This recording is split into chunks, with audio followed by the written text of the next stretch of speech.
Bob Ellis, it's good to be with you again today. It's good to be back. You know, Bob, today I'd like you to talk a little bit about your journalism journey. You have been a journalist in South Dakota for decades, really, haven't you? It's been I guess if you count letters that I've written to the newspaper and things like that, yeah, it would be decades. So that was even like before censorship, if they published them. Yes, yes.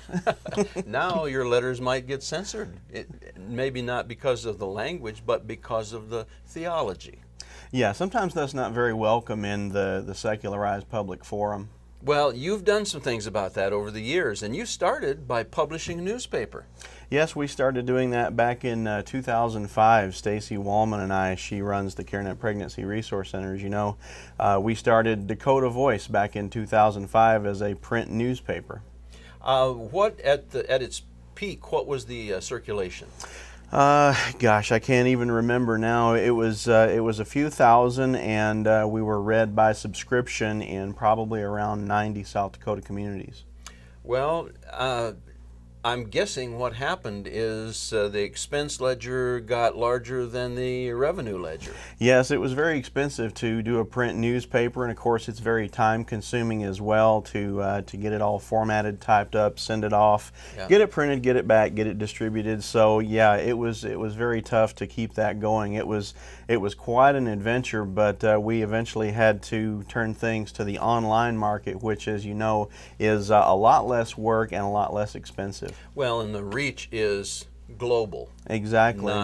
You're not restricted geographically. Right. We get readers from all over the world, literally. I've heard from people in Europe, people from Iraq, even China, and other places like that. Well, Bob, you are the owner and the manager of the American Clarion. And the address, the web address will be up on the screen about now. I want to encourage our listeners to go there and see some of the incredible information and news. It's all conservative, Christian based. Mm-hmm.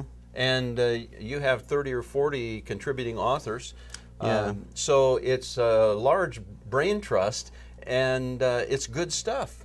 Yes, we've got right at 36 contributors to American Clarion. One of our newest is a guy named Bradley Dean. You may have heard of him. He came from kind of a colorful background, but met the Lord, and he is as radical for the Lord as he ever was for the other side. He has a ministry where he goes into schools around the country and talks with young people about some very cutting-edge things that they're dealing with, you know, topics that deal with sex and alcohol and drugs and things like that. And he's been known to get disinvited to a school or two along the way. His message is pretty hard-hitting. Well, there are a few of us around this table who probably would not be welcome just everywhere.